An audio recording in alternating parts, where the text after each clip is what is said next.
মুয়াজ্জিনের আজান কানে আসতেই মেয়েরা নামাজ পড়ার জন্য কলপারে ভিড় জমাল। কে কার আগে অজু শেষ করতে পারে। তানহাও এসেছে। কলপারে এসে চৈতালি আর কোকেয়া বেগমকে দেখে ভিড় ঠেলে তাদের কাছে গেল। আম্মা কখন এসেছেন? আমাকে ফোন করেন নাই কেন? হাঁটুর ব্যথা নিয়ে আপনি দাঁড়িয়ে আছেন। তোমার চাচি আমাদের বসার জায়গায় করে দিয়েছিল মা। নামাজ পড়ব, তাই অজু করতে আসলাম। তোমাদের জানাতে চেয়েছিলাম, কিন্তু চৈতালি বলল তোমাদের চিন্তা না দিতে, তাই ফোন করা হয় নাই। তানহা ভিড় ঠেলে সবাইকে সরে যেতে বলল। কোকেয়া বেগম বয়স্ক মানুষ, এভাবে দাঁড়িয়ে থাকতে ওনার কষ্ট হচ্ছে, জায়গা একটু ফাঁকা করে দিয়ে তানহা বলল, আসুন আম্মা, আপনি আগে অজু করে নিন। কোকেয়া বেগম অজু করতে লাগলেন। তানহা, তোর শাশুড়ি নাকি রে? খুব ভালোবাসিস শাশুড়িকে? জি ভাবি, আমার শাশুড়ি পায়ের ব্যথার জন্য দাঁড়িয়ে থাকতে পারে না। বয়স হচ্ছে তো, এভাবেই শাশুড়িকে দেখে রেখো মা। দোয়া করি আল্লাহ তোমাকে সুখে শান্তিতে সংসার করার তৌফিক দান করুক। মামি, আপনি এবার অজুটা করে ফেলুন। সবাই মিলে অজু করে এক রুমে নামাজ পড়তে গেল। চৈতালিও নামাজ পড়তে শুরু করেছে। ভাবতেই তানহা খুশি হল। আবিরের সাথে রিলেশনে যাবার পরে নামাজ পড়াও ছেড়ে দিয়েছিল মেয়েটা। আল্লাহ তাআলা এই জন্য মেয়েটাকে এতটা কষ্ট দিল। সৃষ্টিকর্তা তো বলেই দিয়েছে, তুমি যাকে আমার থেকে বেশি ভালোবাসবে, আমি তাকেই তোমার থেকে দূরে সরিয়ে দিব এবং তোমার ওপরে চাপিয়ে দিব একাকিত্বের ভয়ঙ্কর অভিশাপ। এজন্য পরিস্থিতি যতই খারাপ হোক না কেন আল্লাহ তাআলাকে ভুলে যাওয়া ঠিক না। ভালো সময়ে আমরা আল্লাহ তাআলাকে ভুলে যাই, খারাপ সময়ে আমরা তাকে বেশি বেশি মনে করি। আমরা তার ডাক ফিরিয়ে দিলেও খারাপ সময়ে তিনি আমাদের ফিরিয়ে দেন না। এজন্য নামাজটা সব সময় ধরে রাখা আমাদের জন্য আবশ্যক। নামাজ শেষ করে সবাই উঠে চলে গেল। চৈতালি দুহাত তুলে মোনাজাত করছে আর অঝরে কান্না করে যাচ্ছে। হে আল্লাহ, আমার অবস্থা, আমার পরিস্থিতি, আমার সবকিছু আপনি জানেন। নিজের ভালোবাসার মানুষটা অন্য কারো হয়ে যাচ্ছে, এটা সহ্য করা কতটা কষ্টকর আপনি জানেন। আপনি আমাকে ধৈর্য দিন, সহ্য করার ক্ষমতা দিন। আমি আমার পরিবারের মানসম্মান রক্ষা করতে পারি। আবির স্যারের কথায় যেন আর আসক্ত না হয়ে পড়ি। নামাজ শেষ করে চৈতালি মায়ের পাশে বসে আছে। চুপচাপ সবকিছু দুঃখ চোখে দেখছে, স্থির নয়নে সবকিছু পর্যবেক্ষণ করছে। মারিয়া এসে চৈতালিকে নিয়ে গেল। কোকেয়া বেগম নিষেধ করলেন না, মেয়ের মন খারাপ দেখে। চৈতালি চলে যাওয়ার সাথে সাথে ইফাত ঝড়ের গতিতে মায়ের কাছে আসল। মাকে একটু আড়ালে নিয়ে এসে রাগ দেখিয়ে বলল, আম্মু, মেয়ের সাথে তোমারও সব জ্ঞান বুদ্ধি লোপ পেয়েছে। হিতাহিত জ্ঞান হারিয়ে ফেলছ। তুমি কেন চৈতালিকে নিয়ে এই বাসায় এসেছ? তোমার কোনো কমন সেন্স নেই। তোমার মেয়ে যদি এই বিয়ে বাড়িতে কোনো অঘটন ঘটিয়ে বসে, তার দায় কে নিবে? তুমি নিবে আম্মু। কাজটা একদম তুমি ঠিক করো নাই। আসার আগে আমাকে জানাতে পারতে। তুই এভাবে কথা বলছিস কেন? চৈতালি তোর নিজের বোন হয়, ওর প্রতি তোর বিশ্বাস নেই। চৈতালি আসার আগে আমাকে কথা দিয়েছে, এ বাসায় এসে কোনো সমস্যা করবে না। মেয়েটার মন খারাপ ছিল, ভাবলাম মানুষের মধ্যে আসলে হয়তো ভালো লাগবে, তাই এসেছি। তুমি ওকে নিয়ে ভালো কোনো রেস্টুরেন্টে যেতে পারতে, সুন্দর সুন্দর দার্শনিক পার্কে যেতে পারতে। বাহিরে কি মানুষজনের অভাব পড়েছে? বেছে বেছে তোমার এই বাসায় আসতে হলো। তোর সমস্যা কি রে? তুই এমন করছিস কেন? তোর বোন ভালো থাকুক, এটা তুই চাস না নাকি বলতো ইফাদ? ইয়াদ ভাইয়ার মতো যখন মেয়েকে হারাবে তখন বুঝবে ছেলে কেন কথাগুলো বলেছিল। ইয়াদ ভাইয়াও বলেছিল সে কিছু করবে না। পেরেছ নিজের ছেলেকে বাঁচাতে, মেয়েকে হারানোর পরে তোমার হুঁশ আসবে। আমি কিছু বললেই দোষ হয়ে যায়, কোনো অঘটন ঘটলে তার দায় তুরিমি নিবে বলেই রাগ দেখিয়ে চলে গেল। মারিয়া চৈতালিকে আবিরের রুমে নিয়ে আসল। চৈতালি আবিরকে দেখেই রুম থেকে বেরিয়ে যেতে লাগল। মারিয়া চৈতালির পথ আটকে রাখল। চৈতালি রেগে মারিয়ার গালে থাপ্পড় বসিয়ে দিল। মারিয়া কিছু বলতে যাবে, তার আগেই আবির হাত দিয়ে মারিয়াকে যেতে বলল। মারিয়া রাগে ফুঁসতে ফুঁসতে চলে গেল। চৈতালি, আমার ওপরে রাগ করে আছো? প্লিজ আমাকে যেতে দিন। আম্মু বা ভাইয়া দেখতে পেলে অনর্থ হয়ে যাবে। আমি তোমাকে যেতে দিব, আটকেও রাখব না। তুমি শুধু আমাকে কাগজটা ফিরিয়ে দাও।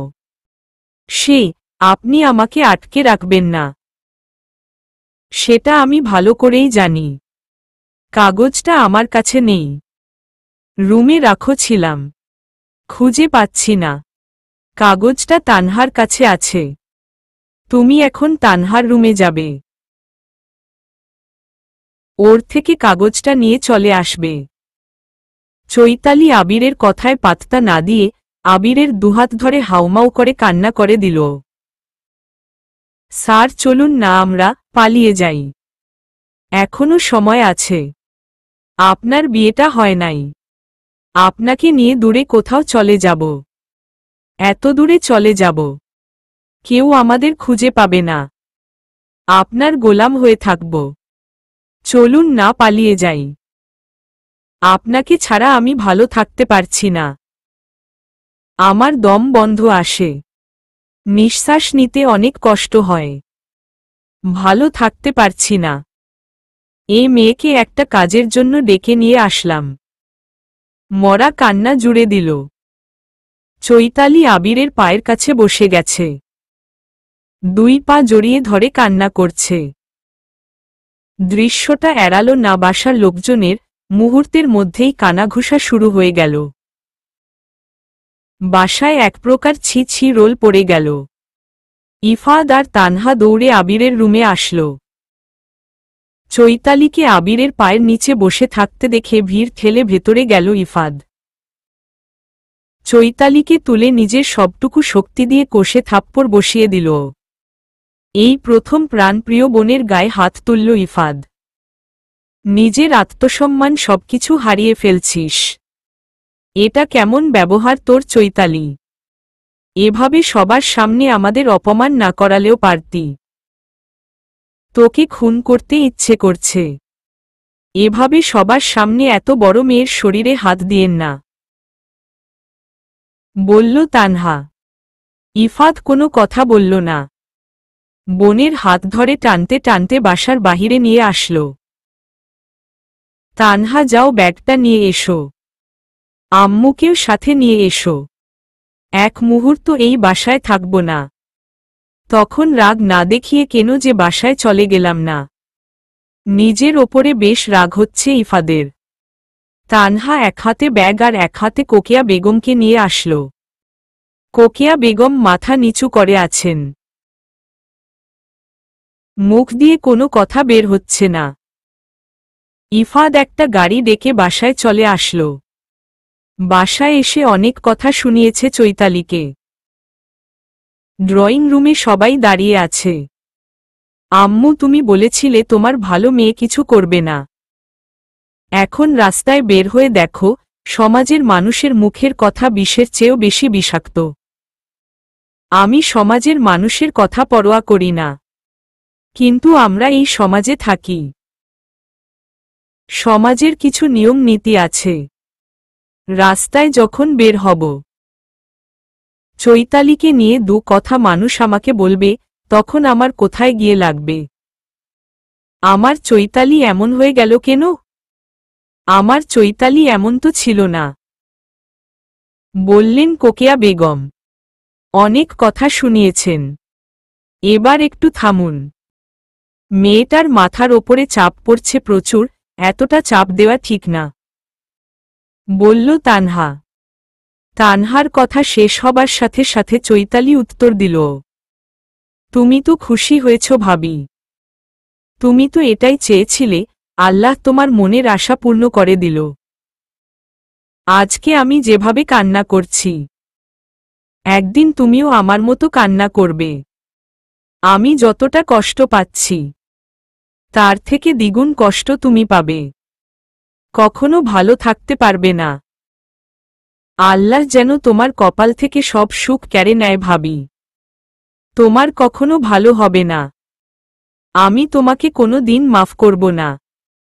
তুমি চাইলে ভাইয়াকে, মাকে, আবির স্যারকে বুঝিয়ে বলতে পারতে।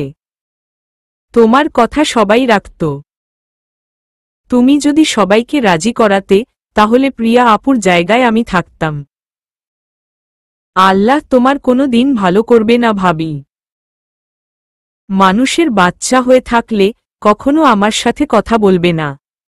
তুমি যতদিন এই বাড়িতে থাকবে, আমি কখনো এই বাড়িতে আসব না। তোমরা আমাকে বিয়ে দিয়ে দাও, মরে লাশ হয়ে যাব, তবুও তোমাদের কাছে আসব না। তোমরা আমাকে বাঁচতে দিল না। আমার না, কিছু ভালো লাগছে না। আমার বাঁচতে ইচ্ছে করছে না। আমার দম বন্ধ হয়ে আসছে। এই যন্ত্রণা আমি কিভাবে সহ্য করব? মা গো মা, আমি সহ্য করতে পারছি না। আমি তোমাকে কোনোদিন ক্ষমা করব না ভাবি। আমাকে যতটা কষ্ট দিয়েছ, আল্লাহ তাআলা তার 7 গুণ তোমাকে ফিরিয়ে দিবে, বলেই নিজের রুমে চলে গেল। চৈতালি প্রতিটি কথা তানহার কলিজায় এসে লাগছে। চৈতালির ভালো না চাইলেও পারত। এভাবে সবার কাছে খারাপ হয়ে যেত না তানহা। তরোয়ালের আঘাতের সুস্থতা আছে, কিন্তু কথার আঘাতের সুস্থতা নেই। হযরত আলী রাহ, এই কথার আঘাতে অসুস্থতা দিন দিন বেড়েই চলেছে। তানহা আর এসব কিছু নিতে পারছে না। চৈতালির আজকাল যা কথা হয়েছে, সবাই মেনেই নিতে পারছে না। আম্মু তুমি চৈতালির সাথে থেকো। চৈতালিও আবার ইয়াদ ভাইয়ার মতো ভুল করে বসে। ইফাদের কথার মাঝেই তানহা দৌড়ে চৈতালির রুমের দিকে গেল। কি হয়েছে তা বোঝার জন্য ইফাদও গেল। চৈতালি আত্মহত্যা করার জন্য সিলিং ফ্যানের সাথে ওড়না বেঁধেছে। সবেমাত্র গলায় ওড়না বাঁধতে যাবে, তখনই তানহা এসে চৈতালিকে ধরে ফেলে। চৈতালির গালে থাপ্পড় মেরে বলল, পাগল হয়ে গেছো তুমি? একটা ছেলের জন্য নিজের জীবন ত্যাগ করবে? আল্লাহর কাছে গিয়ে কি হিসাব দিবে? একটা কথা মনে রেখো চৈতালি, আল্লাহ যা করে ভালোর জন্যই করে। সব ভালো কেন আমার সাথেই করে। তুমি আমার সাথে কথা বলবে না? তুমি যদি আমার সাথে কথা বলো, তাহলে তুমি তোমার স্বামীর মরা মুখ দেখবে ভাবি। বেরিয়ে যাও আমার রুম থেকে, বলেই তানহাকে ধাক্কা দিল। তানহা পড়ে যেতে নিলে ইফাদ এসে দুহাতে ধরে ফেলল। নিজের রাগ সংযত রেখে বলল, আম্মু তুরিমি তোমার মেয়ের সাথে থাকো। দেখো আমার ভুলভাল কিছু না করে। দরকার পড়লে আজকে ঘুমাবে না, জেগে থেকে মেয়েকে পাহারা দিবে। কোনো কিছুর দরকার পড়লে আমাকে ডাকবে। এখন বউকে বুঝো দিয়ে বউয়ের কাছে ভালো সাজতেন হবে না। তাই মাকে বসিয়ে রেখে বউকে বুঝো দিতে নিয়ে যাবে। তোমার বউই তোমার কষ্টের কারণ হয়ে দাঁড়াবে। যে বউ নিয়ে এত অহংকার করছো, সেই বউই তোমাকে কথার আঘাতে টুকরো টুকরো করে ফেলবে। তোমার মনের মধ্যে কষ্টের পাহাড় গড়ে তুলবে তোমার বউ। ইফাদ চৈতালির কথায় কোনো ওড় দিল না। চুপচাপ রুম থেকে বেরিয়ে আসল। চৈতালিকে এখন কিছু বোঝানো আর না বোঝানো এক কথা। কোকেয়া বেগম ভয় মেয়েকে কিছু বলতেও পারছে না। কোনো রকমে রাতটা পার হয়ে গেল। বিয়ের বাসায় আর কেউ গেল না। সন্ধ্যাবেলায় আবির বউ নিয়ে এসেছে। মাহতাব সাহেব কালকে আবিরকে অনেক কথা শুনিয়েছেন। ছেলের গায়ে হাতও তুলেছেন। নিজের ছেলে ফেলেও দিতে পারছেন না। মারিয়াকে বাসায় পাঠিয়ে দিয়েছে। আবির রাস্তার মধ্যে দাঁড়িয়ে বন্ধুদের সাথে গল্প করছে। চৈতালি গাছের আড়ালে থেকে সবকিছু দেখছে। পুরো বাসাটা কি সুন্দর করে সাজানো। সবকিছু ঠিক থাকলে আজ সে আবিরের বউ সেজে এই বাসায় থাকত। এদিকে চৈতালিকে বাসায় না পেয়ে সবার অবস্থা খারাপ। ইফাদ একদম পাগল হয়ে গেছে। চারিদিকে তন্ন তন্ন হয়ে খুঁজছে। রিয়াদও এসেছে। কোকেয়া বেগম কান্না করতে করতে অসুস্থ হয়ে পড়েছেন। রিয়াদের বুদ্ধিতে চৈতালির ফোন নাম্বার ট্যাগ করে 1 ঘণ্টা পরে চৈতালির অবস্থান গণনা করা গিয়েছে।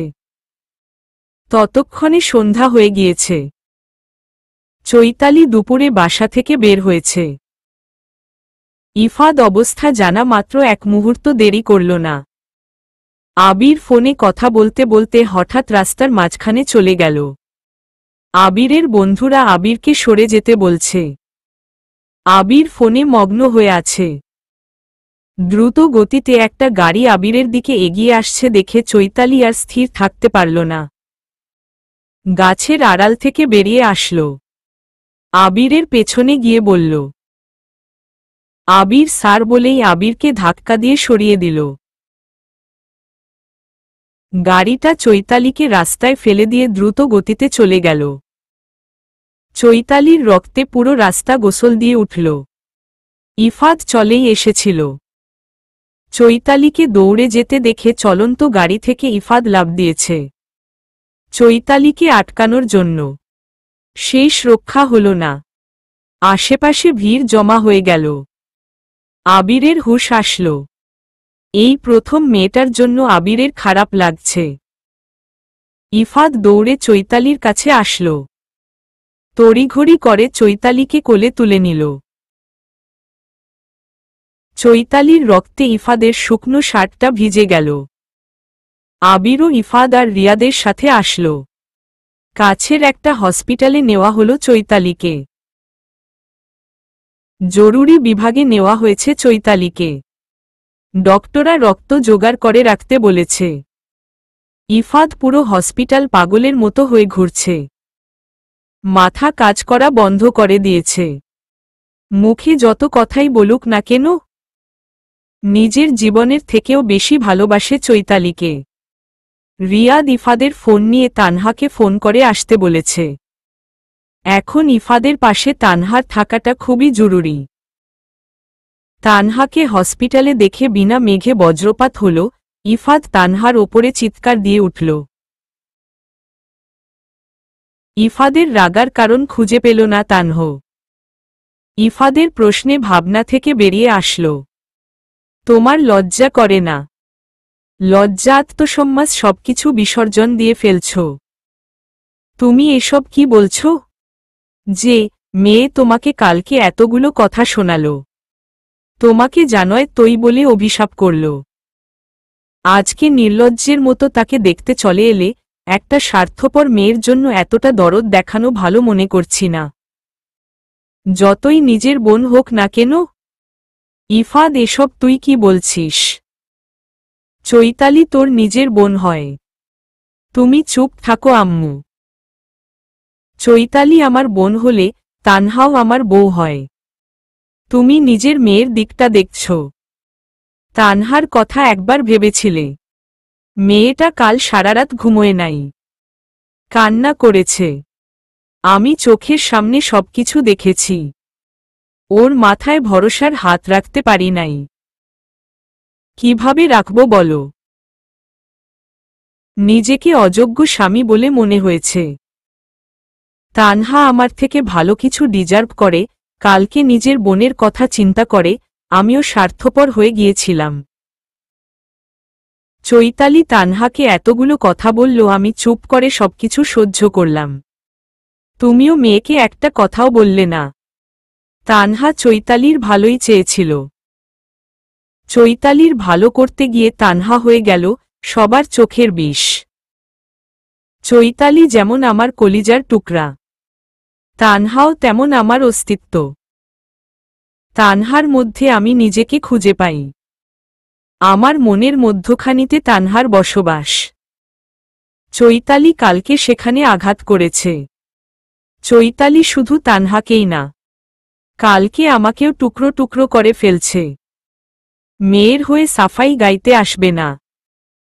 ইফাত, শান্ত হ ভাই। এই মেয়ে বলো না কেন? তুমি এখানে কেন এসেছ? যার কাছে তোমার 2 পয়সার মূল্য নেই, তার মূল্যও তোমার কাছে 1 পয়সার থাকা যাবে না।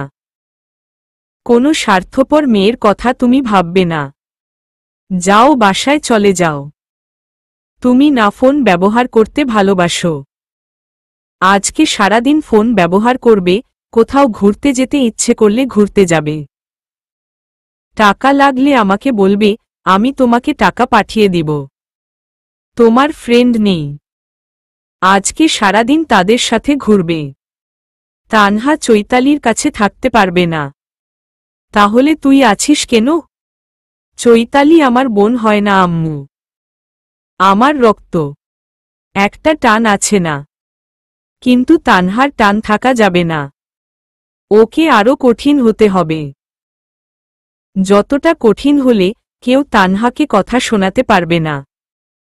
এই পৃথিবীতে কেউ কাউকে জায়গা দেয় না আম্মু, নিজের জায়গা নিজে তৈরি করে নিতে হয়। তানহা প্রথম থেকে শক্ত হলে চৈতালি এতদূর আসতে পারত না। এই মেয়ে দাঁড়িয়ে আছো কেন? রিয়াদ, যা তানহাকে বাসায় পৌঁছে দিয়ে আয়। তানহা আর কোনো কথা বলল না। বাসার উদ্দেশ্য রওনা দিল। আজকে 1 মাস পরে চৈতালিকে বাসায় নিয়ে আসা হলো। মেয়েটা শুকিয়ে কঙ্কালের মতো হয়ে গেছে। ফর্সা চেহারায় কালচে দাগ পড়ে গেছে। চোখের নিচে গাঢ় কালো দাগ পড়েছে। আগের মতো চেহারায় উজ্জ্বলতা নেই। মেয়েটা কেমন জানি চুপচাপ থাকে।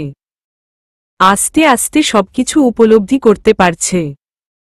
কার জন্য নিজেকে শেষ করতে যাচ্ছিল, যে কি না নিজের নতুন জীবন নিয়ে সুখে আছে। আমি কেমন আছি কখনো জানতে চায় নাই, একবারের জন্য খোঁজ নেয় নাই।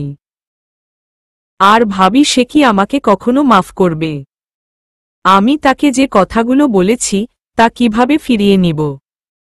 আমি তো কথার আঘাতে তাকে শেষ করে ফেলছি। ভাইয়াও আমার সাথে ঠিকমতো কথা বলে না।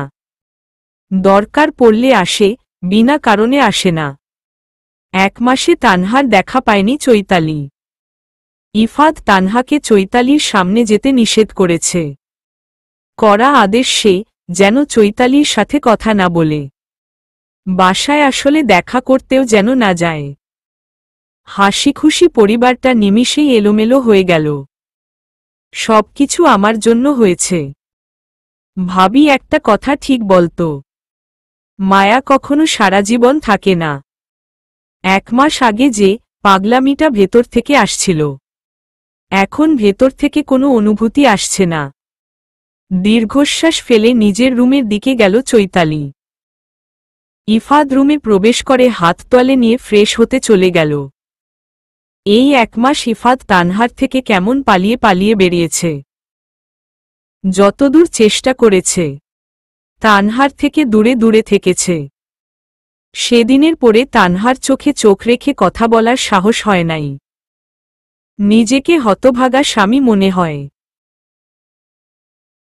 লজ্জায় তানহার সামনে দাঁড়িয়ে মন খুলে 2 কথা বলতে পারে না। তানহা ঘুমিয়ে গেলে পরম আদুরে ভাবে বুকে টেনে নেয় ইফাদ। তানহাও কেমন চুপচাপ হয়ে গেছে। কাউকে নিয়ে কোনো অভিযোগ করে না। অনুভূতি শূন্য হয়ে গেছে তানহা। কাউকে আর কিছু বলতে ইচ্ছে করে না। রাত হলে কান্নাগুলো চোখের কোণে এসে হামলা দেয়। নিজেই নিজেকে সান্ত্বনা দেয়। চৈতালি ফ্রেশ হয়ে তানহার রুমের দিকে আসছিল। ইফাদ চৈতালির পথ আটকে দাঁড়াল। কোথায় যাচ্ছিস? ভাবির কাছে। কেন? আরও কথা শোনানোর বাকি আছে। দেখ, তুই আমার নিজের বোন হস। তাই ভালোই ভালোই বলছি, মনের ভুলেও তানহাকে কথা শোনানোর চেষ্টা করিস না। তাহলে তোর মুখ আমি ভেঙে দিব। বড় হয়েছিস, এতটাও অবুঝ নেই। মা যদি তোকে শাসন করতে না পারে, পিটিয়ে তোকে সোজা করব। তানহার সাথে তুই দেখা করতে পারবি না। নিজের রুমে গিয়ে বিশ্রাম কর। আচ্ছা, বলেই চৈতালি মাথা নিচু করে চলে গেল। চৈতালির বিধ্বস্ত চেহারা দেখে ইফাদের মায়া হল। কিন্তু মেয়ের কথা শুনলে মায়া লাগে না। একটা দীর্ঘশ্বাস ছাড়াল। এর মাঝে আরও 15টা দিন কেটে গেল। চৈতালি এখন মোটামুটি সুস্থ। বাড়িটা একদম মরা বাড়িতে পরিণত হয়েছে। চৈতালি ঠিক করল, নিজের সবটুকু দিয়ে বাড়িটা আবার আগের মতো করে তুলবে। তানহা সেলাই করছিল। ইফাদ দরজার কাছে এসে বলল, আসব। কোনো দিন অনুমতি নেওয়ার প্রয়োজন মনে করো না। আজকে হঠাৎ কি মনে করে অনুমতি নেওয়া প্রয়োজন মনে করলে? ইফাদ গিয়ে তানহা পায়ের কাছে ফ্লোরে বসে পড়ল। নিচে বসলে কেন? উপরে এসে বসো। তোমার জন্য একটা জিনিস নিয়ে এসেছি। তানহা ইফাদের দিকে তাকাল। ইফাদের দৃষ্টি নত। কয়েক সেকেন্ড চুপ থেকে একগুচ্ছ লাল গোলাপ বের করে তানহার সামনে ধরে বলল, তোমার জন্য। তানহা মলিন হেসে ফুলগুলো নিয়ে বলল, খুব সুন্দর। শুধু সুন্দর? হুম। ইফাদ হতাশ হয়ে বসে রইল। বউয়ের মনে বেশ অভিমান জমা হয়েছে। বউয়ের মন গলাতে হলে প্রচুর পরিশ্রম করতে হবে। ইফাদ সেখানেই আসে রইল। কোকিয়া বেগম মেয়ের রুমের এসে দাঁড়িয়ে গেল। মেয়ে এখন কিসের নামাজ পড়ছে? সন্ধ্যার আজান তো এখনো দেয় নাই। চৈতালির কান্নার আওয়াজে সেদিকে মন দিলেন কোকিয়া বেগম। দুহাত তুলে মোনাজাত করছে চৈতালি। দুচোখ গড়িয়ে পানি পড়ছে। হে আল্লাহ, আপনি আমার সবকিছু জানেন। আমি একটা হাসিখুশি পরিবারকে নিমিষেই শেষ করে দিয়েছে। কষ্ট দিয়েছি পরিবারের সকলকে, আর যাকে সবথেকে কষ্ট দিয়েছি সেটা হলো আমার ভাবি। নিজেকে আমার অমানুষ বলে মনে হচ্ছে যে ভাবি আমাকে মায়ের মতো বুকে আগলে রেখেছিল। সে ভাবিকে কথার আঘাতে শেষ করে ফেলছি। সবাই বলতো প্রেম মানুষকে অন্ধ করে দেয়। আমিও প্রেম অন্ধ হয়ে সবাইকে কষ্ট দিয়েছি। আপনি হয়তো বিচ্ছেদের যন্ত্রণা বোঝেন, তাই প্রেমকে হারাম করে দিয়েছেন। আমার অবুঝ মনটাকে বোঝাতে পারি নাই। ঠিক ভুল না বুঝে মরীচিকার পেছনে ছুটেছি। আমি জানি না ভাবি আমাকে কখনো মাফ করবে কি না। আমি জানি ভাবির মনের ক্ষতটা কখনো ঠিক করে দিতে পারবো না। কিন্তু দিনরাত 24 ঘন্টা তার কাছে মাফ চাইতে থাকব। হে আল্লাহ, আমি যেসব ভুল জেনে বুঝে করেছি, আর সেসব ভুল না জেনেছি করেছি, সবগুলো ভুলের জন্য আপনার কাছে মাফ চাই। অনুতপ্ত বান্দার চোখের পানি নাকি আপনার খুব প্রিয়। আজ আমি খুব করে অনুতপ্ত আল্লাহ। ভেতর থেকে শেষ হয়ে যাচ্ছি। কাউকে মুখ ফুটে কিছু বলতে পারছি না। আপনি আমাকে মাফ করে দিয়ে আমার পরিবারটাকে আগের মতো করে দিন। পৃথিবীর সমস্ত সুখ আমার পরিবারে এনে দিন। পরিবারের সবার কষ্ট উপলব্ধি করার পরে নিজেকে বড্ড অপরাধী আর স্বার্থপর মনে হচ্ছে। আমি কি করে এতটা স্বার্থপর হয়ে গেলাম? প্রায় 1 ঘন্টা চৈতালি মোনাজাত আল্লাহর কাছে মাফ চেয়েছে। অঝরে কান্না করেছে। মনের সব কথা আল্লাহর কাছে জানিয়েছে। এখন নিজেকে হালকা লাগছে। মেয়েকে অনুতপ্ত হতে দেখে কোকিয়া বেগমও খুশি। নামাজ শেষ করে চৈতালি বাহিরে আসল। তানহাকে খুঁজছে। আজকে সাহস করে ভাবির সাথে কথা বলেই ছাড়বে সে। লজ্জায় আর ভয় কথা বলা হয়ে ওঠে না। বিষয়টা ইফাদ খেয়াল করেছে বেশ কিছুদিন। ইফাদ এটাই চেয়েছিল, চৈতালি তানহাকে ভয় পাক। তানহা রাতের রান্না করছিল। চৈতালি তানহাকে কাপা কাপা হাতে পেছনে থেকে জড়িয়ে ধরল। তানহার কাঁধে থুতনি রেখে চোখের পানি বিসর্জন দিচ্ছে। হঠাৎ কারো স্পর্শ পেয়ে চমকে উঠল তানহা। ইফাদ সবে মাত্র বাসায় ফিরেছে। চৈতালিকে তানহার কাছে দেখে চিৎকার দিয়ে উঠল, চৈতালি, তোকে নিষেধ করেছি তানহার আশেপাশে না আসতে। আমার বউটাকে পুড়িয়ে মারার ধান্দা করছিস নাকি? বলেই চৈতালিকে তানহার থেকে সরিয়ে দিল। এসব তুমি কি বলছো ভাইয়া? তানহা দুজনের কাণ্ড দেখছে, কিছু বলছে না, কান ধরেছে। তাদের বিষয়ে কখনো কোনো কথা বলবে না।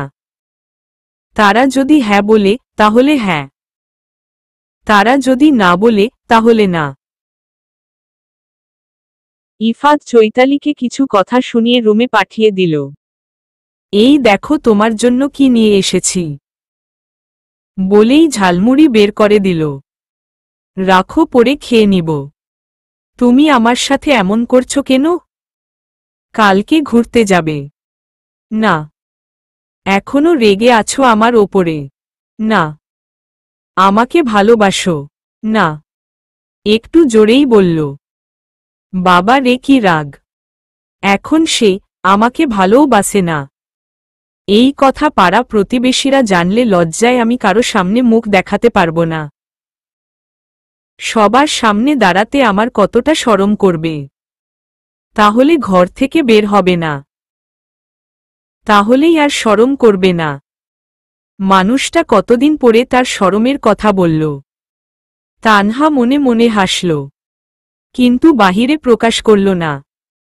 তানহার মুখে গম্ভীর্য ভাব বিদ্যমান।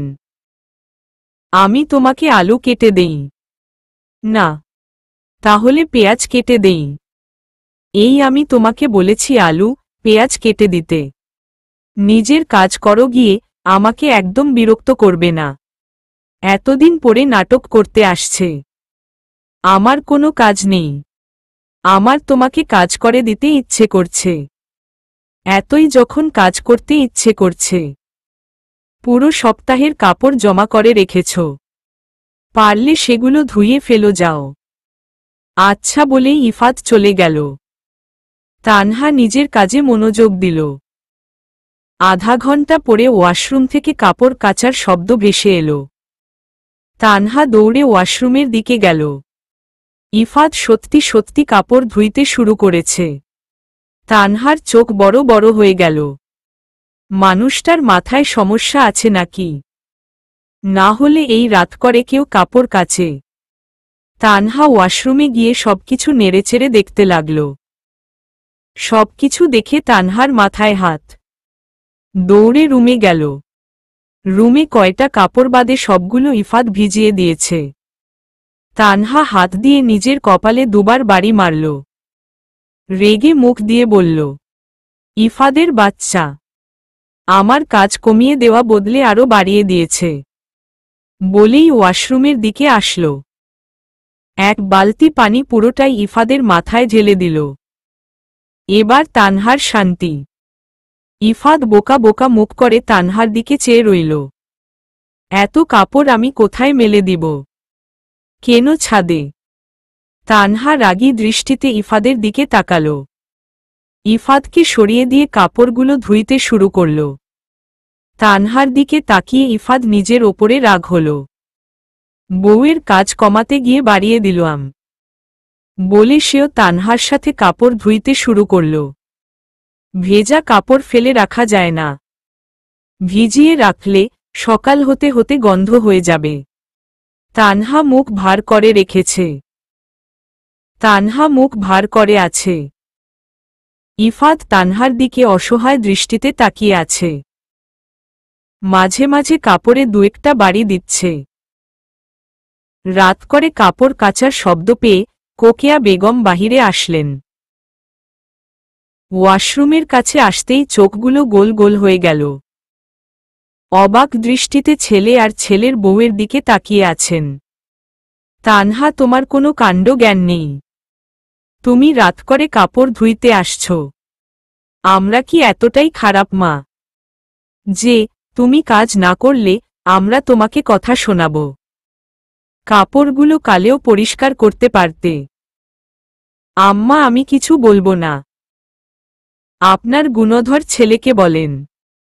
রান্নাটা মাত্র শেষ করেছি, এসে দেখি এই কাজ করে বসে আছে। ছেলে মানুষের এই একটা স্বভাব, নিজে তো কাজে সাহায্য করবে না, উল্টা আরও কাজ বাড়িয়ে দিবে। ইফাদের বাবাটাও এমন ছিল।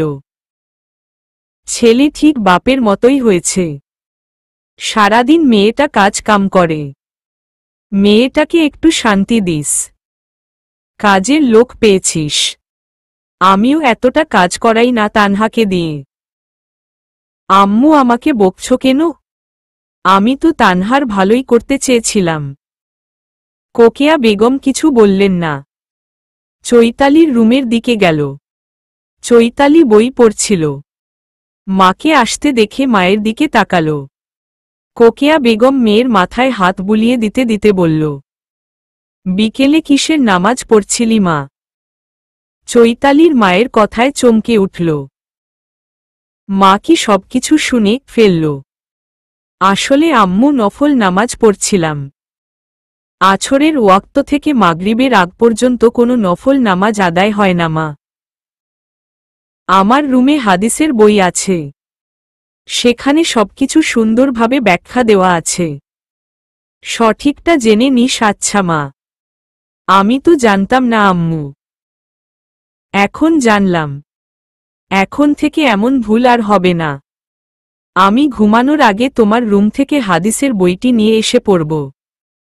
কোকেয়া বেগম মেয়ের কপালে আদর করে দিলেন।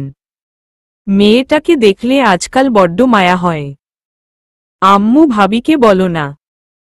ভাবি যেন আমাকে মাফ করে দিয়ে আমার সাথে কথা বলে। তুই ভুল করেছিস, তুই মাফ চাইবি। আমার তানহার মন অনেক ভালো, ও তোকে ঠিক মাফ করে দিবে। আগের মতো ভালোবাসতে পারবে কি না জানি না, তবে তোকে ফেলেও দিবে না। চৈতালি মাথা নিচু করে ফেলল। মন খারাপ করিস না মা, সবকিছু আগের মতো হয়ে যাবি। তোর ভাইটা একদম বাবার মতো হয়েছে। কাজ কমিয়ে দেওয়া বদলে বাড়িয়ে দিয়েছে। মেয়েটাকে রাত করে কাপড় ধুইতে হচ্ছে বলেই কোকেয়া বেগম চলে গেল। কাপড় ধুইতে গিয়ে তানহার অনেকটা সময় চলে গিয়েছে। ইফাতকে মসজিদে পাঠিয়ে দিয়েছে। নিজের কাজ শেষ করে কাপড় বদলে নিজেও নামাজে দাঁড়িয়ে গেল। অনেক দিন পরে রাতে সবাই একসাথে খেতে বসেছে। চৈতালি তানহার সাথে একটু কথা বলার জন্য ছটফট করছে। ইফাদের ভয় কিছু বলতে পারছে না। সবাই চুপচাপ খাচ্ছে। খাওয়া শেষ করে সবাই রুমে চলে গেল। ইফাদ তানহার সামনে কাচুমাচু হয়ে দাঁড়িয়ে আছে। কিছু একটা বলবে, তানহার গম্ভীর মুখের দিকে তাকিয়ে বলতে পারছে না। তবুও নিজেকে ঠিক করে নরম কণ্ঠে বলল, বৌজান, একটা কথা বলবো। তানহা তীক্ষ্ণ দৃষ্টিতে ইফাদের দিকে তাকাল। এমন ভাবে বলছ, আমি তোমার বউ না প্রেমিকা। আমি একটু বাহিরে যাব, বেশি দূরে না, পাড়ার মোড়ে যাব, চা খেয়েই চলে আসব। তানহা ঘড়ির দিকে তাকিয়ে দেখল 10টা বাজে, রেগে বলল, রাত করে তুমি আমার সাথে মজা করছ? রাত 10টার সময় কেউ চা খেতে যায়? হরি দাদার দোকান রাত 12টা পর্যন্ত খোলা থাকে। তুমি কি করে জানলে? সত্যি করে বলো, এত রাতে কি করতে যাবে? অন্যদিন তো কোথাও যাও না। এই তুমি প্রেম করছো না তো? এত রাতে কার সাথে দেখা করতে যাবে? আস্তাগফিরুল্লাহ, ঘরে বউ রেখে আমি কেন পাপ কাজে লিপ্ত হব? ছেলে মানুষ বিশ্বাস নেই। আজকাল তুমি আমার সাথে ভালো করে কথা বলো না, আমাকে কেমন এড়িয়ে এড়িয়ে চলো। তোমার হাবভাব সুবিধার ঠেকেছে না। জীবনের মায়া থাকলে মাথা নিচু করে যাবে, 10 মিনিটের মধ্যে চা খেয়ে চলে আসবে। এর নামই বউজাতি, খালি সন্দেহ আর সন্দেহ। হালকা করে হুমকি দিয়ে দিল, কিছু বললে না, রাত হয়ে যাচ্ছে, আমি আসছি বলেই ইফাত চলে গেল। তানহা একটা ছোট কাঁথা সেলাই করছে। কদিন আগেই সেলাইয়ের ভূত মাথায় চেপে বসেছে। সময় পেলেই কাঁথা সেলাই করতে বসে যায়। আজকেও তার ব্যতিক্রম নয়। চৈতালি দরজার সামনে দাঁড়িয়ে আছে। একবার ভাবছে কথা বলবে, আরেকবার ভাবছে চলে যাবে। দ্বিধাদ্বন্দ্ব নিয়ে বলেই ফেলল, ভাবি আসব। তানহা একবার চৈতালির দিকে তাকাল, আবার নিজের কাজে মনোযোগ দিল। ভাই নেই, এটাই সুযোগ ভাবির সাথে কথা বলার। চৈতালি রুমের মধ্যে এসে তানহার পাশে বসল। ভাবি আমার সাথে কথা বলবে না? মাথা নিচু করে আছে চৈতালি। দুজনেই নীরব। তানহা চৈতালির দিকেই তাকিয়ে আছে। মেয়েটার মুখের দিকে তাকালেই মায়া হচ্ছে, তবুও মুখে কিছু বলছে না, চুপ করে আছে। হঠাৎ করেই চৈতালি তানহার দুহাত ধরে হাউমাউ করে কান্না করে দিল। অপরাধবোধ মেয়েটাকে কুড়ে কুড়ে খাচ্ছে। কান্না করতে করতেই বলে উঠল, ভাবি আমি জানি আমি অনেক বড় অন্যায় করে ফেলছি।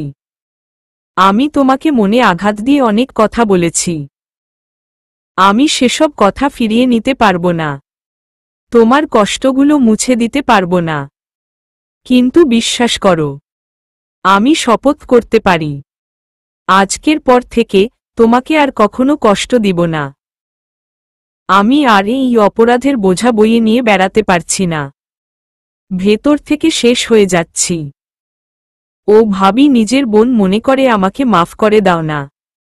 আমি আর কখনো তোমাকে কষ্ট দিব না। তুমি কষ্ট পাও এমন কোনো কাজও আমি করব না। ভাবি রে ভাবি, প্লিজ আমাকে মাফ করে দাও। তুমি না বড় ভাবি। ছোটরা কত ভুল করে, সেই ভুলগুলো বড়রাই মাফ করে, তাই না ভাবি? চৈতালির চোখের পানি দেখে তানহাও কান্না করে ফেলল। দুচোখ বেয়ে অশ্রু গড়িয়ে পড়ছে, মুখ দিয়ে কথা আসছে। এভাবে বললে কেউ রাগ করে থাকতে পারবে না। তানহাও চৈতালির সাথে কথা বলতে চাচ্ছে, কিন্তু কথাগুলো গলায় এসে আটকে যাচ্ছে। তানহা নিজের চোখের পানি আড়াল করার জন্য উঠে অন্য দিক হয়ে দাঁড়াল। চোখের পানি মুছে সামনে দিকে ঘুরতেই চৈতালি তানহার দুপা আঁকড়ে ধরল। আমাকে মাফ করে দাও না ভাবি, আমি আর তোমাকে কষ্ট দিব না। আমি আমার সব কথা ফিরিয়ে নিচ্ছি, তুমি আমার সাথে কথা বলো না। আমার খুব কষ্ট হচ্ছে, বিশ্বাস করো। আবির স্যারের জন্য আমার কোনো অনুভূতি কাজ করছে না। আমার সবথেকে বেশি কষ্ট হচ্ছে তুমি আর ভাইয়া আমার সাথে কথা বলছো না। আমার জন্য তোমাদের মাঝে দূরত্ব সৃষ্টি হয়েছে। আমি একটা সাজানো গোছানো পরিবারকে শেষ করে ফেলছি। ও ভাবি, মানুষ কত বড় বড় ভুল করে, কেউ খুন করে, কেউ অন্যের সম্পদ আত্মসাৎ করে খায়। তারাও তাদের প্রিয়জনের কাছে ক্ষমা পায়। আমি না হয় একটা ভুল করেছি, এর জন্য আমাকে তোমরা মাফ করবে না। আমাকে মাফ করে দাও না। আমি আর কখনো তোমাদের কষ্ট দিব না, বলছে আর কান্না করছে। তানহা আর নিজেকে ধরে রাখতে পারল না। চৈতালি তুলে নিজের বুকে জড়িয়ে নিল। দুজনেই শব্দ করে কান্না করছে। আড়াল থেকে ননদ ভাবির মিলন দৃশ্য দেখে কোকেয়া বেগমর চোখে পানি চলে আসল। ইফাদের মুখে হাসি বিদ্যমান। কোকেয়া বেগম আর ইফাদ দুজন মিলে পরামর্শ করেছিল কিভাবে দুজনকে মেলানো যায়। অবশেষে দুজন সফল হল। দুজনের মুখে তৃপ্তির হাসি ফুটে উঠল। তানহার কান্নার গতিবেগ কমে এসেছে। চৈতালি তানহাকে শক্ত করে জড়িয়ে ধরে কান্না করছে। তানহা চৈতালির মাথায় হাত বুলিয়ে দিচ্ছে। মেয়েটা সত্যি ভেতর থেকে অনুতপ্ত। মেয়েটার চোখের পানি বুঝিয়ে দিচ্ছে সে তার বলা কথাগুলোর জন্য কষ্ট পাচ্ছে। ইফাদ হঠাৎ করেই ধমকে দিয়ে উঠল, কিরে, তোকে নিষেধ করেছি না? আমার বউয়ের কাছে আসবি না। হঠাৎ ধমক দেওয়াতে চৈতালি চমকে পেছনে ঘুরে ইফাদের দিকে তাকাল। চোখ দুটো লাল হয়ে আছে। চোখে দিয়ে পানি গড়িয়ে গড়িয়ে পড়ছে। চৈতালি ভাইয়ের পা ধরতে যাবে, তার আগেই ইফাদ চৈতালি ধরে বুকে আগলে দিল। বোকা মেয়ে, তোর স্থান পায় নয়। তোর স্থান আমার বুকে। তুই আমার একটা মাত্র বোন। তানহা ইফাদের কাছে থেকে চৈতালিকে ক্যারে নিয়ে এক হাতে জড়িয়ে নিল। খুব তো বোন বোন করছ। বোনকে তো ঠিকই কষ্ট দিয়েছ। তুরিমি জানো না, ও ছোট, আর ছোটরা ভুল করতেই পারে। আর সেই ভুল মাফ করে দেওয়া বড়দের দায়িত্ব। তুমি চৈতালির অবস্থা জানতে না। আমি না হয় চৈতালির কেউ হই না। তুমি নিজের ভাই হয়ে কিভাবে চৈতালিকে কষ্ট দিতে পারলে? যখন চৈতালিকে কিছু বলার দরকার ছিল তখন কিছু বলো নাই। অসুস্থ অবস্থায় মেয়েটার মাথায় চাপ দিয়েছ। চাপ দিয়েছি জন্যই তোমার ননদ তোমার কাছে এসেছে, যার জন্য করলাম চুরি। এখন সেই বলে চোর। আমি যদি চৈতালিকে এমন চাপের মুখে না রাখতাম তাহলে চৈতালি আমাদের কথা ভাবত বলো? ধরো, তুমিও চৈতালিকে মাফ করে দিয়েছ, আমিও মাফ করে দিয়েছি। এখন চৈতালির মাথা ফাঁকা আছে। চৈতালির যা মনের অবস্থা, চৈতালি উল্টাপাল্টা চিন্তা করবে। এতে চৈতালি মানসিকভাবে ভেঙে পড়ত। আমি ওর সাথে কথা বলি নাই, তোমার কাছে আসতে দেয় নাই। এতে চৈতালির মনে বাহিরের চিন্তা মাথা থেকে বের হয়ে গিয়েছিল। চৈতালির মনে পরিবারের চিন্তা প্রবেশ করেছিল।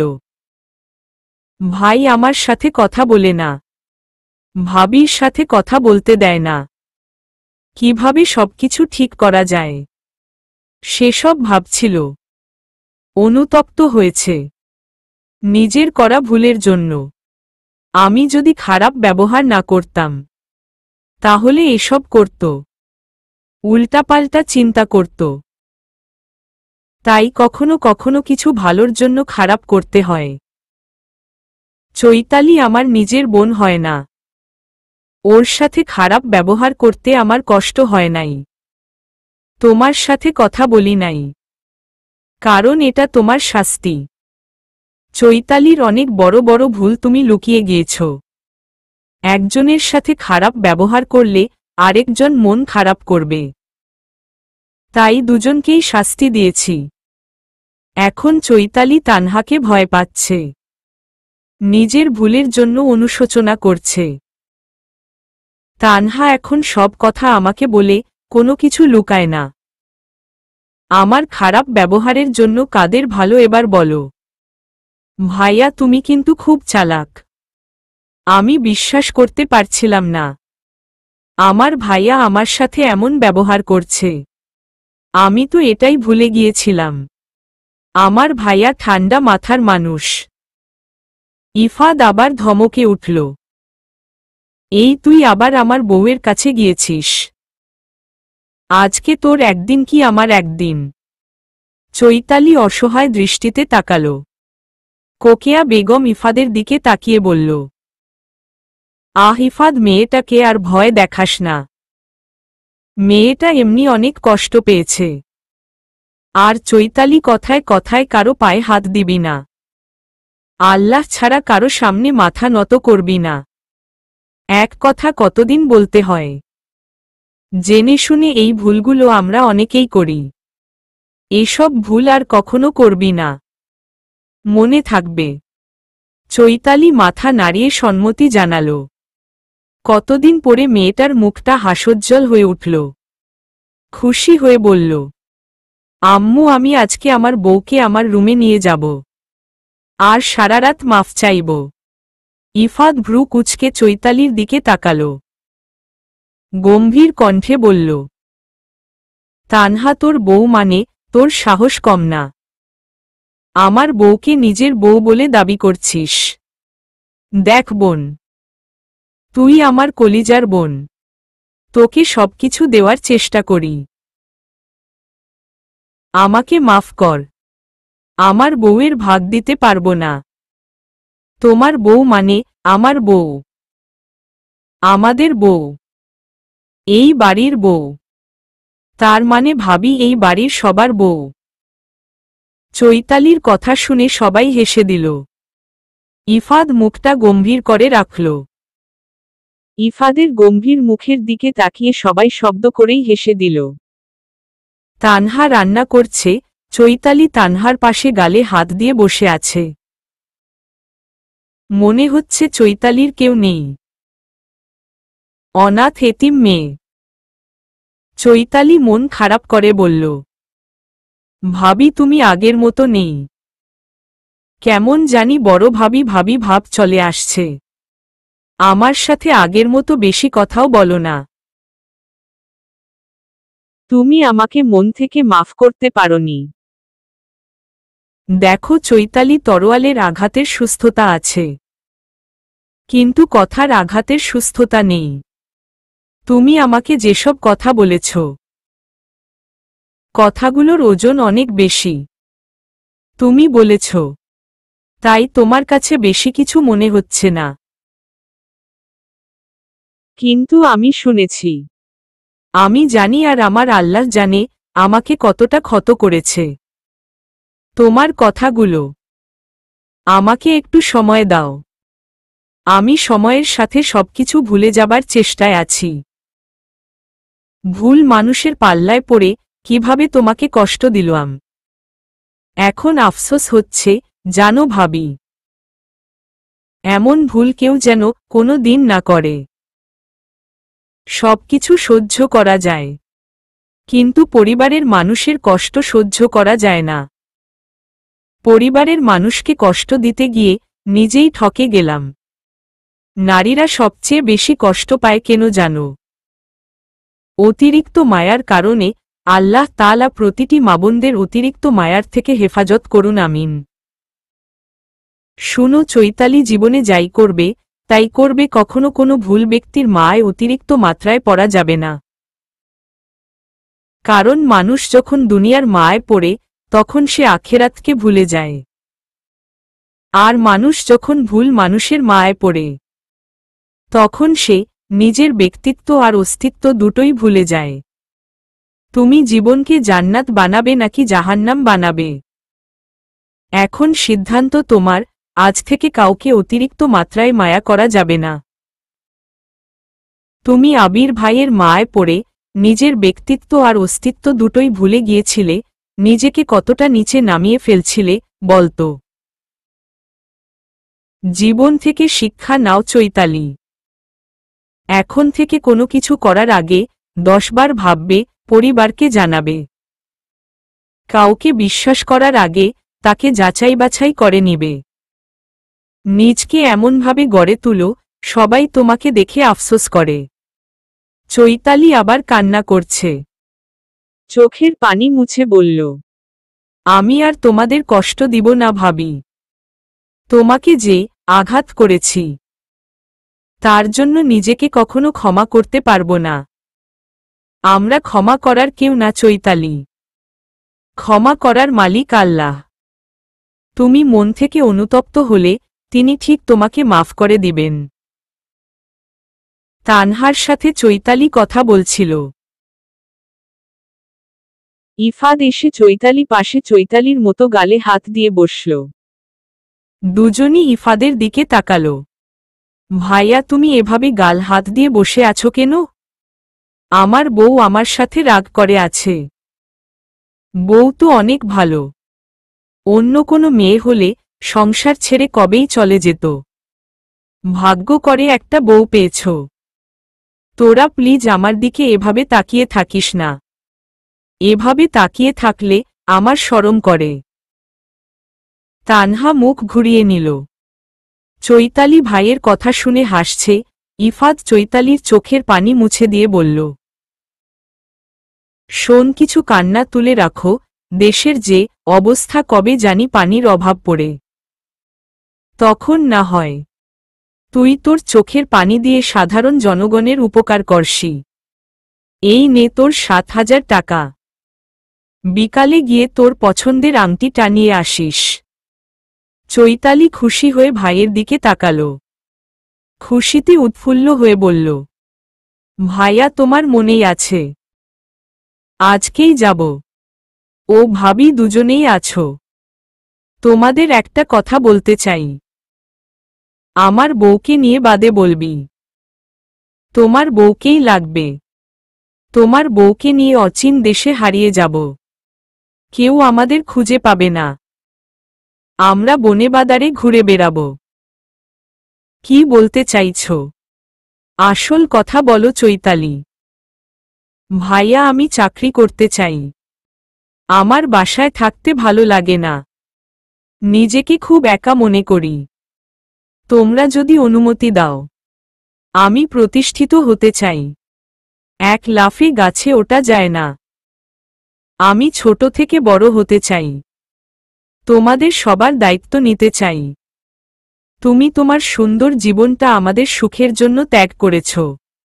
এবার আমি তোমাদের জন্য কিছু করতে চাই। ইফাত চৈতালি মাথায় হাত বুলিয়ে দিয়ে বলল, তানহা আমাদের চৈতালি কি খুব বড় হয়ে গেল। কি সুন্দর বড়দের মতো কথা বলছে। এত বুদ্ধি কই থেকে হলো তোর? আমি থাকতে তোর কোনো চিন্তা নেই বোন। আমি যতদিন বেঁচে আছি তোরা সবাই রাজরানী হয়ে থাকবি। তোমরা অনুমতি দিলই কালকে যাব। কোথায় যাবি? আমি অনেক জায়গায় চাকরির অ্যাপ্লাই করেছি। একটা কোম্পানি থেকে আমাকে সিলেক্ট করেছে। কালকে সেখানেই যেতে হবে। আমি থাকতে তুই চাকরি করবি বোন। আচ্ছা, তুই যখন বলেছিস। শালীনতা বজায় রেখে বাহিরে চলাফেরা করবি। নিজেকে রক্ষা করে সবকিছু করবি। আর কখনো ভুল পথে পা দিবি না। আচ্ছা বোন আমার। বাহিরে কেউ কিছু বললে, কোনো সমস্যা হলে বাসায় এসে জানাবি। কখনো কোনো কিছু লুকাবি না। কথা দিলাম তোমাদের থেকে আর কখনো কোনো কিছু লুকাবো না। আম্মুকে বলেছিস? হ্যাঁ, আম্মুকে রাতেই বলেছি। আম্মু অনুমতি দিয়েছে এবং তোমাদের থেকে অনুমতি নিতে বলেছে। আচ্ছা, কালকে আমি তোকে সাথে করে নিয়ে যাব। চৈতালি খুশিতে মাথা নাড়াল। পরের দিন সকালবেলা ইফাত আয়নার সামনে দাঁড়িয়ে শার্ট পরছে।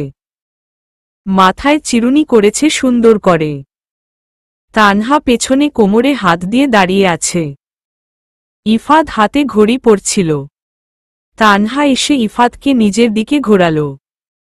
ইফাদের দিকে তাকিয়ে বলল, মাশাল্লাহ, এত সাজগোজ করে বাহিরে যেতে হবে কেন?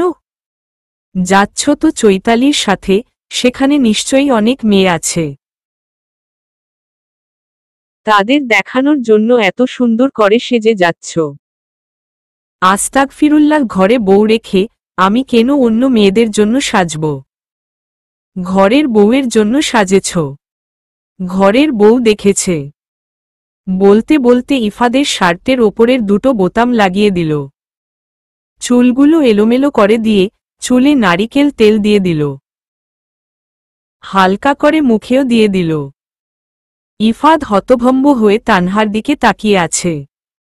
এটা কি করলে? আমার বর আমার কাছে সুন্দর হলেই হবে। আর কারো কাছে সুন্দর হওয়া লাগবে না। তাই বলে বাহিরে যাব। একটু পরিপাটি হয়ে যাব না? লোকে দেখলে কি বলবে? তানহার আর কোনো কথা বলল না। রাগ করে বিছানা গোছাতে গেল। ইফাত তানহার হাত ধরে নিজের সামনের দিকে ঘুরাল। তারপরে দুহাত আবদ্ধ করে নিয়ে বলল, কথায় কথায় রাগ কর কেন? সুন্দর করে বুঝিয়ে বলবে, আমি যেমন তোমাকে আমার মনের মতো করে নিয়েছি, তুমিও আমাকে তোমার মনের মতো বানিয়ে নিবে। তানহা মুখ ফুলিয়ে আছে দেখে ইফাত তানহার গালে অধর ছুঁয়ে দিল। তারপর নিজের সাথে মিলিয়ে নিল। তানহা, চোখ বন্ধ করো। কেন? আগে করো, তারপরে বুঝতে পারবে। তানহা ইফাদের কথা মতো চোখ বন্ধ করল। ইফাদ তানহার অধর যুগল নিজের আয়ত্তে করে নিল। চৈতালি ভাইয়া বলে ডাকতে ডাকতে আসছিল। চৈতালির ডাক শুনে দুজনেই দূরে সরে দাঁড়াল। চৈতালি ভাইয়ের রুমে এসে বলল, ভাইয়া তৈরি হয়েছ? দাঁড়াও, আমার রুম থেকে কাগজপত্রগুলো নিয়ে আসি। আমিও যাচ্ছি তোর সাথে, বলে এক মুহূর্ত দাঁড়াল না। চৈতালির সাথে চলে গেল। তানহা হেসে নিজের কাজে মন দিল। ইফাত চৈতালি রুমে এসে চৈতালির চিরুনি দিয়ে চুলগুলো ঠিক করে নিল। ভাইয়া, তুমি আমার চিরুনি নিলে কেন? তোর ভাবি আমার চুলগুলো এলোমেলো করে দিয়েছে। চুলে নারিকেল তেল দিয়ে দিয়েছে। তোর ভাবি মনে করে আমি প্রেম করছি। তুই বল, ঘরে বউ রেখে আমি কেন পাপ কাজে লিপ্ত হব? ভাবি একদম ঠিক কাজ করেছে। আমি হলে মুখ কালো রং মাখিয়ে দিতাম। ভয় কেউ আমার বরের দিকে তাকাতো না। বলেই জিভে কামড় দিল চৈতালি। ইফাত গম্ভীর হয়ে চৈতালির দিকে তাকাল। পারলে এখনই গিয়ে এই কথাটাও তোর ভাবির কানে নিয়ে আয়। এখনই কালি নিয়ে দৌড়াবে আমার মুখে দেওয়ার জন্য। ইফাদের কথা শুনে চৈতালি হাসতে হাসতে গড়াগড়ি খাচ্ছে। ফাইয়াজ, ভোর 5টা থেকে তোকে ডাকছি। আমার ধৈর্যের পরীক্ষা নিস না। খুব বেশি বাড়াবাড়ি হয়ে যাচ্ছে। তুমি আমাকে কথা দিয়েছিলি, আজ থেকে তোর বাবার অফিস তুই সামলাবি। তোর বাবার বয়স হয়েছে, আর কতদিন খাটবে বলতো? এবার বাবার ব্যবসার হাল তোকে ধরতে হবে। মায়ের কথা শুনে আড়মোড়া ভেঙে উঠে বসল ফাইয়াজ। ঘুম ঘুম কণ্ঠে বলল, উনি রসাতলে যাক, তবুও আমার দেখার বিষয় নেই। তোমার বরের এত বড় ব্যবসা আমি সামলাতে পারব না, কারণ আমি ব্যবসার বও জানি না। পরে কিছু হলে সব দোষ আমার হবে। আমি কোনো রিস্ক নিতে চাই না। এটা তোর কেমন ব্যবহার? এই বয়সে এসে আমার হাতে মার খাস না। তাড়াতাড়ি তৈরি হয়ে নে, বাবার সাথে অফিসে যাবি। ওনাকে দেখলেই আমার ঘৃণা লাগে, সহ্য করতে পারি না। তোমার কাছে আমি দুর্বল, সুযোগ বুঝে তোমাকে পাঠিয়ে দিয়েছে। এসব আমি বুঝি না। মনে করেছ বাবা হয় তোর? এসব কি ধরনের কথাবার্তা ফাইয়াজ? শোনো, তোমার বরের অফিসে একটা শর্তে কাজ করতে পারি। আমার পিএ হিসেবে কোনো মেয়ে থাকতে পারবে না। আমার পিএ হিসেবে আমার বন্ধু অভিকে রাখতে চাই। যদি তোমার বর রাজি থাকে তাহলে আমি ভেবে দেখতে পারি। তুই যা বলবি তোর বাবা সবকিছু শুনবে। ফাইয়াজ কোনো কথা না বলে উঠে চলে গেল। চৈতালি আর ইফাদ রাস্তা দিয়ে হাঁটছে। চৈতালির মুখে হাসি বিদ্যমান। মনে হয় চাকরিটা হয়ে যাবে। ভাইয়া, মনে হচ্ছে আজকে আমার চাকরিটা হয়ে যাবে। হয়ে গেলে আলহামদুলিল্লাহ। আমার বোনের খুশিতে আমার খুশি। ভাইয়া, বেলি ফুলের মালা কিনে দাও। ইফাত কোনো কথা বলল না। চৈতালির জন্য বেলি ফুলের মালা কিনে নিয়ে আসল। হাতে একটা লাল টকটকে রঙের গোলাপ। চৈতালি বলল, এটা কার জন্য বুঝেছি। ভাবি জন্য। ইফাত কিছু বলল না। চৈতালি বেলি ফুলের মালাটা হাতে পেঁচিয়ে নিল। ইফাত বাসায় এসে তানহার সামনে ফুলটা ধরে বলল, আমি তোমাকে ভালোবাসি বউজান। তানহা ইফাদের দিকে তাকিয়ে আছে। ইফাত তানহাকে তাড়া দিয়ে বলল, ওভাবে তাকিয়ে না থেকে ফুলটা নাও, আমার শরম লাগছে। তানহা এবার শব্দ করেই হেসে ফেলল। কি সুন্দর সেই হাসি! এই হাসি মাখা মুখখানা দেখে 1000 বছর কাটিতে দিতে ইচ্ছে করছে ইফাদের। দুনয়ন ভরে তানহাকে দেখছে। তানহা ইফাদের হাত থেকে ফুলটা নিয়ে বলল, তাহলে শরম কাটিয়ে মনের কথাটা বলেই ফেললে। বলেই ইফাতকে জড়িয়ে ধরল। চৈতালি বই পড়ছিল। হঠাৎ ফোনে মেসেজ আসলো। মেসেজটা দেখে চৈতালি খুশিতে চিৎকার দিয়ে উঠল। তানহা রান্না করছিল। চৈতালির চিৎকার শুনে চৈতালির রুমের দিকে গেল। তানহাকে দেখে চৈতালি তানহাকে জড়িয়ে ধরল। ভাবি, আমার চারকিটা হয়ে গেছে। এবার আমি তোমাদের সবার দায়িত্ব নিতে পারব। আর ভাইয়ার ওপরে একা চাপ পড়বে না। ভাইয়া কোথায় ভাবি? তোমার ভাই বাসায় নেই, কাজে গিয়েছে। আসতে আসতে বিকেল হবে। চৈতালি নিজের মায়ের কাছে গেল। সবাই খুব খুশি হল। পরের দিন সকালবেলা চৈতালি সুন্দরভাবে পরিপাটি হয়ে নিল। আজকে অফিসের প্রথম দিন। দেরি করলে চলবে না। একটু আগেই বেরিয়ে গেল। অফিসে এসে সুন্দরভাবে সাজানো গোছানো দেখল। একটা মেয়ে চৈতালির পাশে এসে বলল, তুমি আর আমি সেদিন একসাথ বসেছিলাম। তোমার চাকরিটা হয়ে গেছে। জি, আমার চাকরিটা হয়ে গেছে। আমার চাকরিটাও হয়ে গেছে। আজকে অফিসে নতুন বস আসবে, তাই এত আয়োজন। চৈতালি ছোট করে বলল, ওহ। যথাযথ সময়ে ফাইয়াজ অফিসে প্রবেশ করল। সবাই ফুল দিয়ে ফাইয়াজকে শুভেচ্ছা জানাচ্ছে। চৈতালি এই কথাটা জানত না। চৈতালির দেওয়ার মতো কিছু নেই। মাথা নিচু করে দাঁড়িয়ে আছে চৈতালি। সবার সাথে কুশল বিনিময় করে নিজের কেবিনের দিল গেল ফাইয়াজ। পেছনে অভিও আছে। ফাইয়াজ অভিকে ডেকে বলল, নতুন যাদের চাকরি দেওয়া হয়েছে তাদের ডেকে নিয়ে আসতে। ফাইয়াজের কথা মতো অভি 3 জনকে ডেকে নিয়ে আসলো। তার মধ্যে চৈতালিও আছে। ফাইয়াজ দুজনকে কিছু প্রশ্ন করল। চৈতালির দিকে চোখ পড়তেই ভ্রু কুঁচকে তাকালো। মাথা নিচু করে দাঁড়িয়ে আছে চৈতালি। মেয়েটার চেহারা কিছুটা নষ্ট হয়ে গেছে। আগের উজ্জ্বলতা হারিয়ে গিয়েছে। আগের থেকে অনেকটা শুকিয়ে গিয়েছে। শরীরে আঘাতের চিহ্ন বিদ্যমান। ফাইয়াজ চৈতালিকে এত নিখুঁতভাবে দেখছে কেন? সে নিজেও জানে না।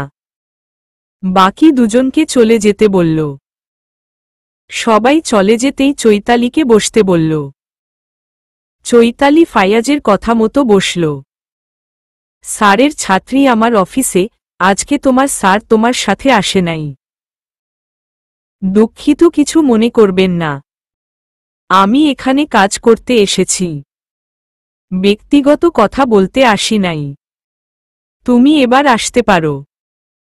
চৈতালি কোনো কথা না বলে নিজের কেবিনের দিকে চলে গেল। আজকে নতুন, সবকিছু অচেনা না। একটু অস্বস্তি হচ্ছে চৈতালির। তবুও কিছু বলল না। এভাবেই কয়টা দিন চলতে থাকল। আস্তে আস্তে সবকিছু ভালো লাগতে শুরু করেছে চৈতালির। সামনে চৈতালির ইয়ার চেঞ্জ পরীক্ষা। পরীক্ষার টাকা দিতে কলেজে এসেছে। আল্লাহর কাছে প্রার্থনা করল, আবিরের সাথে যেন দেখা না হয়। কিন্তু জীবনের সব চাওয়া পূর্ণ হয় না। অফিস রুমের দিকে যেতেই দেখল আবির অফিস রুম থেকে বেরিয়ে আসছে। চৈতালি ভেতর থেকে নিজেকে বেশ শক্ত করে নিল। এমন ভাব ধরল আবিরকে সে চিনেই না। ভয় পেলে চলবে না, ভয়কে জয় করতে হবে বলেই সামনের দিকে এগোতে লাগল। আবির চৈতালিকে কলেজে দেখে অবাক হল। সবচেয়ে বেশি হবার হল চৈতালি আবিরকে পাশ কাটিয়ে চলে গেল। এমন ভাব ধরল যেন সে আবিরকে চিনেই না। বিষয়টা আবিরের মনে আঘাত আনল যে মেয়েটা তার জন্য পাগল ছিল, সেই মেয়েটা আজকে তাকে পাত্তা দিল না। অবাক নয়নে চৈতালি দিকে তাকিয়ে আছে। চৈতালি ভুল করেও পেছনে ফিরে চাইল না। পরীক্ষার টাকা জমা দিয়ে অফিসের উদ্দেশ্যে রওনা দিল। আবির চৈতালিকে ডেকেছিল। চৈতালি শুনেও না শোনার ভান করে চলে গেল। আবির রেগে চৈতালিকে ফলো করতে লাগল। চৈতালি অফিসের সামনে এসে দাঁড়াল। আবির গাড়ি থেকে নেমে চৈতালির সামনে এসে দাঁড়াল। চৈতালি যেদিকেই যাচ্ছে সেদিনই যাচ্ছে। চৈতালি বিরক্ত হয়ে গেল। রাগী দৃষ্টিতে আবিরের দিকে তাকল। আমাকে ইগনোর করছো? কয়েকদিন আগেও আমার পেছনে লেজ কাটা কুকুরের মতো ঘুরেছ। চৈতালি আর নিজেকে ধরে রাখতে পারল না। কষে আবিরের গালে থাপ্পড় বসিয়ে দিল। জোরে জোরে চিৎকার করে বলল, কুত্তার বাচ্চা, আমার জীবনটা শেষ করে তোর শান্তি হয় নাই। আমাকে মেরে ফেলার জন্য আমার কাছে এসেছিস। আমাকে কুকুর বলছিস? তুই তো কুকুরের থেকেও অধম। ঘরে বউ রেখে অন্য মেয়ে নিয়ে ফুর্তি করে বেড়াস। আমাকে রাগাস না, ফলাফল ভালো হবে না। চৈতালির ব্যবহারে রীতিমতো অবাক হয়ে যাচ্ছে আবির। দাঁতের ওপরে দাঁত চেপে বলল, আমার কাগজটা আমাকে ফিরিয়ে দাও। আমি আর কখনো বিরক্ত করব না। কাগজটা না পেলে তোমাকে আমি খুন করে ফেলব। কোনো কাগজ আমার কাছে নেই। আবির চৈতালির গলা চেপে ধরতে যাবে। তার আগেই চৈতালি আবিরের অন্ডকোষ বরাবর লাথি মারল। আবির মাটিতে লুকিয়ে পড়ল। চৈতালি আশেপাশে কিছু একটা খুঁজছে। ভেতরে অদ্ভুত একটা জেদ চেপে গিয়েছে। অদ্ভুত একটা শক্তি কাজ করছে চৈতালির মধ্যে। একটা ইট হাতে তুলে নিল। আবিরের দিকে ছুটতে যাবে। আবির উঠে চৈতালি চুলগুলো নিজের হাতের মুঠোয় পুড়ে নিল। দুজন ধস্তাধস্তি করছে। কয়েকজন দাঁড়িয়ে দাঁড়িয়ে সবকিছু দেখছে, কেউ এগিয়ে আসছে না। হঠাৎ করেই আবিরের গালে কষে থাপ্পড় পড়ল। তাল সামলাতে না পেরে আবির নিজে পড়ে গেল। আবিরকে তুলে আবিরের গলা চেপে ধরল। আমার অফিসের সামনে এসে আমারই অফিসের কলিগের গায়ে হাত দিস? এত বড় সাহস তোর! আজকে তুই আমার হাত থেকে বেঁচে ফিরতে পারবি না। ফাইয়াজের দুচোখ অসম্ভবভাবে লাল হয়ে গেছে। মনে হচ্ছে বহুদিনের ক্ষোভ মিটাচ্ছে। আবিরের জিভা অর্ধেক বেরিয়ে আসছে। তবুও ফাইয়াজ আবিরকে ছাড়াচ্ছে না। কয়েকজন এসে ফাইয়াজকে ছাড়িয়ে দিল। আবিরের মুখ দিয়ে হালকা রক্ত বের হচ্ছে, নিস্তেজ শরীরটা মাটিতে নেতিয়ে পড়েছে। ফাইয়াজ রেগে চিৎকার করে বলে উঠল। এতক্ষণ সবাই মিলে রংতামাশা দেখছিলেন। একটা কাপুরুষ একটা মেয়েকে অসম্মান করছিল।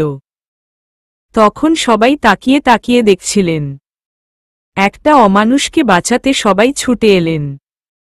আপনারাও এই ছেলেটার মতো কাপুরুষ। এই মেয়েটার জায়গায় যদি আপনাদের মা বোন থাকত, তাহলে এভাবে তাকিয়ে তাকিয়ে দেখতেন। এই কারা কারা ভিডিও করেছেন সবাই ডিলিট করবেন। এই অভি সবার ফোন নিয়ে নে, একজনও যেন পালাতে না পারে। মানুষ বিপদে পড়লে সাহায্য করেই না। ভিডিও করার বেলা আগে আগে ফেসবুক দিয়ে ভালো সাজতেন হবে না। কাপুরুষের দল, এই ছেলে ভদ্রভাবে কথা বলো। আমরা মনে করেছি ওরা স্বামী স্ত্রী, তাই কিছু বলি নাই। আপনি আপনার স্ত্রীর সাথে রাস্তা এসে মারামারি করেন, সেজন্য আপনার মন মানসিকতা এতটা নিচু। ইফাত দোকানে দোকানে টাকা তুলছিল, কে কত টাকা দিল সেটা হিসেবের খাতায় লিখছিল। হঠাৎ করে দূরে থাকা চৈতালি আর ভিড় জমা মানুষের দিকে নজর যায়। বোনকে বিধ্বস্ত অবস্থায় দেখে কলিজা কেঁপে উঠল ইফাদের। দ্রুত পায়ে রাস্তা পার হল। চৈতালির কাছে এসে আবিরকে নিচে পড়ে থাকতে দেখে চৈতালির কাছে গেল। ভাইকে কাছে পেয়ে চৈতালি ইফাতকে জড়িয়ে ধরে কান্না করে দিল। চলবে।